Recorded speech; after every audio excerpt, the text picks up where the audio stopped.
আসসালামু আলাইকুম। চাকরি পরীক্ষায় এই অঙ্কটি সবসময় এসে থাকে।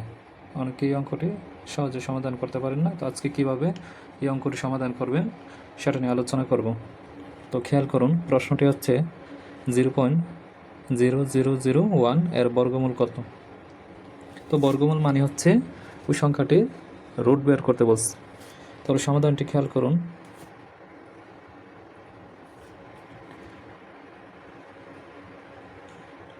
0.0001,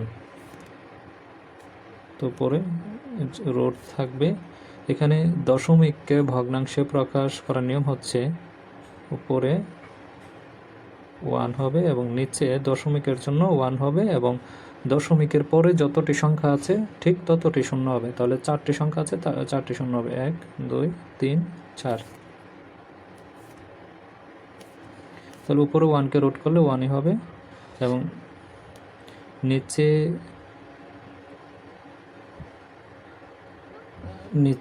হচ্ছে নিচের সংখ্যাটিকে যদি সূচকে কনভার্ট করি তাহলে আমরা লিখতে পারি 10 এর উপরে 4 এবং এখানে রুট ছিল।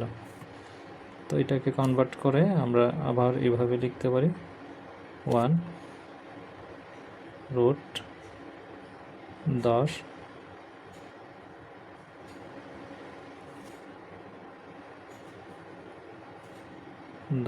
স্কোয়ার, তারপরে স্কোয়ার লিখতে পারি।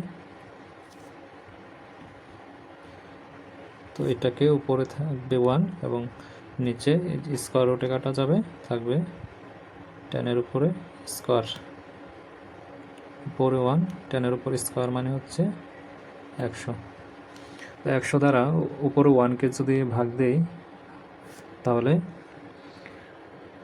নিয়ম হচ্ছে যদি নিচে 1-এর পরে যতটা শূন্য থাকবে উপরে ঠিক তত গড় আগে একটি দশমিক হবে। তাহলে উপরে 0.01 অর্থাৎ 0.01 হয় এবং 01-এর আগে হচ্ছে একটা দশমিক হবে, অর্থাৎ 2 ঘর আগে দশমিক হবে। তাহলে আমাদের এই ম্যাথের আনসার দাঁড়ায় 4 নাম্বারটা, ঘ। তো এইভাবে হচ্ছে আপনারা বর্গমূলগুলো বিস্তারিত করবেন বুঝে বুঝে।